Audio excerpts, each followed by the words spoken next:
Debout pour le travail et pour l'éthique avant qu'il ne soit trop tard. Debout en nous rappelant devant chaque choix, chaque action, la pensée d'Emmanuel Kant. Demandons-nous chaque fois que nous sommes tentés d'avoir un comportement non éthique, ce que serait la vie si chacun faisait comme nous. Demandons-nous ce que serait une société de délateurs, de profiteurs, de voleurs, de corrupteurs et de corrompus, d'indisciplinés, d'insouciants, d'égoïstes, de fraudeurs. La liste est longue, mais la réponse est une, ce serait une société vouée à l'échec et peut-être à la déchéance et à la misère matérielle et intellectuelle. Alors, évitons de tels comportements. J'avais ajouté, déterminons-nous à débusquer et à écarter sans complaisance au besoin et à punir sans faiblesse ce qui ruine ce pays ou le desservent, les corrompus et les antinationaux, les roublards et les paresseux. Cultivons l'honnêteté et le courage au travail, que chacun au poste où il est, du ministre au planton, du chef d'entreprise aux manœuvres, considère comme reposant sur ses seules épaules le destin de la nation. Inventons un système qui ne récompensera désormais que la compétence, le travail et la probité.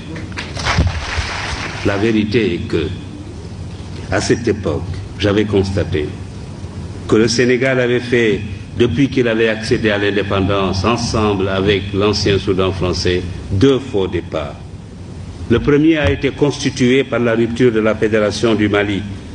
Je regretterai cette rupture toute ma vie, surtout aujourd'hui, où chacun est convaincu que la principale erreur dans ce continent est d'avoir accepté de le diviser en micro-États, livrés face à nos maîtres d'hier, à la fatale loi de la division qui amoindrit et affaiblit ce qu'elle divise.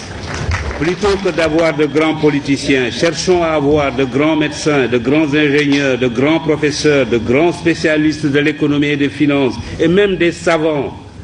Les pays les plus puissants du monde ne sont pas ceux où la politique est reine. C'est plutôt le contraire. Les Marocains ne sont pas les seuls à se soucier de l'éducation, du travail et de l'éthique. L'Asie du Sud-Est, les organisations internationales et même les pays développés ont décidé de s'engager sur la voie de l'éthique. Des comités et des commissions commencent à se dresser un peu partout comme des sentinelles de la vigilance morale sur les routes de la recherche scientifique et technologique, de la gouvernance, de l'entreprise, du négoce, du sport et de toutes les activités humaines. Leur mission consiste à informer, éduquer, prévenir, enquêter, proposer des remèdes ou des sanctions aux organes compétents. L'éthique est désormais enseignée dans plusieurs universités, écoles et instituts. Il nous faut participer à ce mouvement. Il faut alors que dans nos institutions, dans nos organes, nos administrations, nos ateliers et nos bureaux, partout, suivre cet exemple. Il faut que triomphe l'éthique au Sénégal. L'université Cheikh Anta Diop doit donner l'exemple. Le pouvoir est fait pour servir. Il est passager. L'argent ne sert qu'à satisfaire les besoins.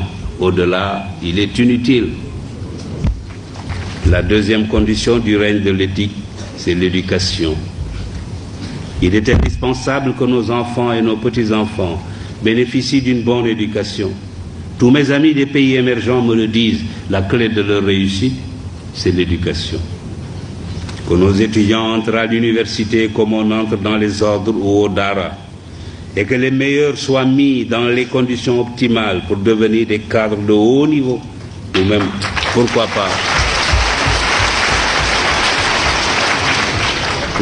pourquoi pas, comme je le disais tout à l'heure, des savants.